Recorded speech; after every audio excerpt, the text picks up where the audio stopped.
Bem-vindos à sala de aula da Smart Technologies. Eu sou a professora Renata e vou trabalhar com vocês hoje as projeções cartográficas. Vamos lá? O que é uma projeção cartográfica?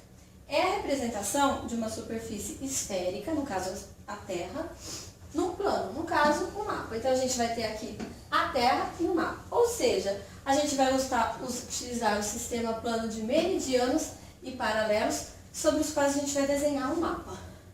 A cartografia sempre apresentou um grande problema, né? Como que você vai representar uma superfície esférica num plano? Se a gente já sabe que a Terra não é achatável, não é planificável, ela sempre vai apresentar deformações quando você tirar ela da sua ideia de esfericidade para a ideia de planificação. Então, um grande problema da cartografia é que todo mapa apresenta alterações ou deformações. Entre os vários tipos de projeções cartográficas que nós temos, as três principais são as que a gente vai ver agora. A primeira delas é a cilíndrica. Ela resulta da projeção dos paralelos e meridianos sobre um cilindro. Daqui a pouquinho a gente vai dar uma olhada nessa imagem, tá? E posteriormente esse cilindro ele é planificado. Como fica esse tipo de projeção? Ela vai ter os paralelos retos e horizontais, os meridianos retos e verticais. Vai acarretar um crescimento exagerado das regiões de elevadas latitudes, como também a gente vai ver daqui a pouco no mapa. E ela é a mais utilizada ultimamente para se desenhar os mapas mundos. Então aqui a gente tem uma projeção cilíndrica. Então o que vocês podem observar nessa projeção cilíndrica? Paralelos retos e horizontais, meridianos retos e verticais. Observem aqui, olha, latitudes altas como estão deformadas. Olha como a Groenlândia aqui é bem maior que o Brasil. Essa é a deformação principal da projeção cilíndrica. Projeções cônicas, como elas são? Resulta da projeção do globo terrestre sobre um cone, que posteriormente é planificado. Então aqui a gente vai ter a ideia do cone, né? O que ela vai apresentar, esse tipo de projeção? Paralelos circulares e meridianos radiais, já que eu mostro para vocês no mapa também como é isso. Isto é, retas que se originam de um único ponto.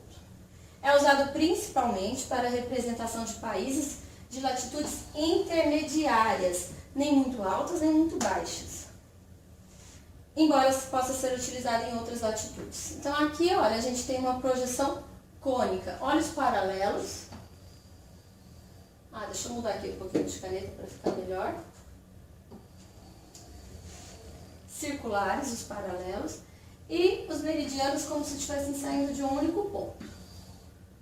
Certo? E aqui a gente tem o cone, né, sobre o globo terrestre. Se vocês observarem, as regiões aqui intermediárias, onde eu já tinha passado a caneta, né, vão ser melhor representadas. Aqui a gente vai ter uma distorção enorme aqui no meridiano e aqui a gente também pode ter algumas distorções em relação aos paralelos. Depois nós temos o que chama-se projeções azimutais. Ela é resultado da superfície terrestre, da projeção da superfície terrestre sobre um plano a partir de um determinado ponto. Então, precisa-se escolher um ponto, né, um ponto de vista para fazer essa projeção.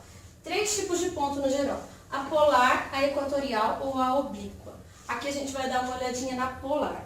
Normalmente, esse tipo de projeção ela é mais utilizada para mapas mais especiais, como os mapas náuticos e os aeronáuticos. Vamos dar uma olhadinha? Aqui a gente tem uma projeção azimutal polar. Observem que o papel, né, que vai fazer essa projeção, ele está colocado sobre o polo. Nesse caso aqui, sobre o polo norte. Então você vai ter a realidade aqui, olha, do polo norte. Opa, de novo, vamos mudar a caneta para a gente visualizar melhor. Do polo norte. Enquanto que as áreas mais distantes deste ponto escolhido, elas vão apresentar várias deformações. No caso aqui, olha como os continentes estão bem maiores do que o normal. Dentro desses 3 tipos de projeções, a gente pode encontrar outras formas, né? Outras maneiras de se lidar com o mapa. Então aqui a gente tem duas projeções importantes, muito utilizadas hoje em dia. A projeção conforme, que é a mais utilizada na projeção de MacArthur, que é o que a gente mais utiliza nos mapas mundos atualmente, visualizando aqui que ela prioriza os ângulos. Ela não está muito preocupada, né? É uma projeção cilíndrica e não está muito preocupada com o tamanho dos continentes, mas está obedecendo aqui os ângulos formados pelos paralelos meridianos. O que a gente vai observar nesse caso? A deformação das áreas territoriais. Se a gente visualizar bem, olha, o Brasil está bem menor, como eu já disse lá na outra, do que a Groenlândia. Então aqui você prioriza os ângulos, os paralelos e os meridianos do que o tamanho ali dos territórios corretos. Essa daqui é uma projeção equivalente, também derivada da cilíndrica, que é a projeção de Peters, utilizada desde o século XX. Ela prioriza a área ao invés dos ângulos, tá? Então, se você observar, não tem entre esses quadrinhos que vocês podem olhar, eles não têm o mesmo tamanho, os ângulos não estão perfeitos aqui, mas ela tenta demonstrar o tamanho do território, da área, né, de cada um desses países, mesmo que para isso ela precise deformar como a gente está acostumado a ver. Essa projeção ela foi utilizada para dar uma ênfase maior para os países subdesenvolvidos, né? Porque se você notar, essa área aqui onde estão os países subdesenvolvidos, eles acabam meio inflados, né? Eles acabam, por estarem mais esticados, parecem maior que as demais. Então essa projeção aqui está valorizando a área ao invés dos ângulos. Entre as projeções equivalentes, nós temos alguns outros tipos, né? Alguns outros formatos. Por exemplo, a projeção de Mulvide, que ele apresenta formato elíptico com distorções das formas menores lá do que na projeção de Peters. Então vocês podem observar o que? Os paralelos são retos, os meridianos estão radiais, né? Radiais saindo de um único ponto e aqui retos. Então a gente vai ver que as áreas estão mais próximas da realidade, mas os contornos nem tanto.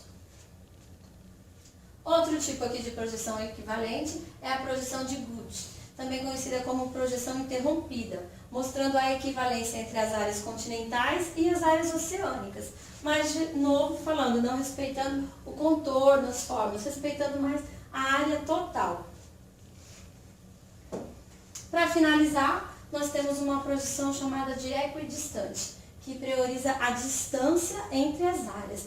Nesse caso aqui, nesse exemplo, a gente tem o foco no Brasil e as áreas que estão próximas, as regiões próximas, os continentes próximos aos Brasilos, vão ter suas áreas, vão ter suas distâncias reais representadas.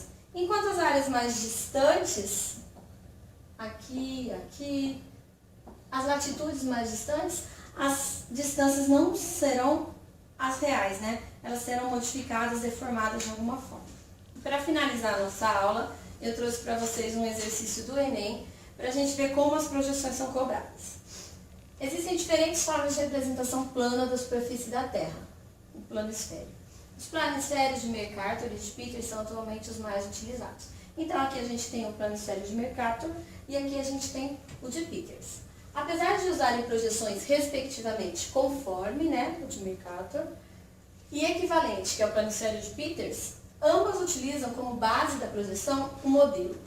Então a gente tem aqui 5 modelos. O azimutal polar, na letra B um modelo cônico, na C um planisfério cilíndrico, na D também um cilíndrico e na E um azimutal equatorial. Né? Por ter paralelos e meridianos retos, nós já sabemos que são projeções cilíndricas.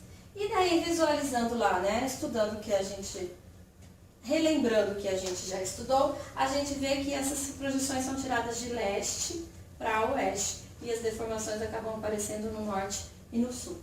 Por isso, a alternativa correta é a letra C. Muito obrigada e até uma próxima aula. Pronto.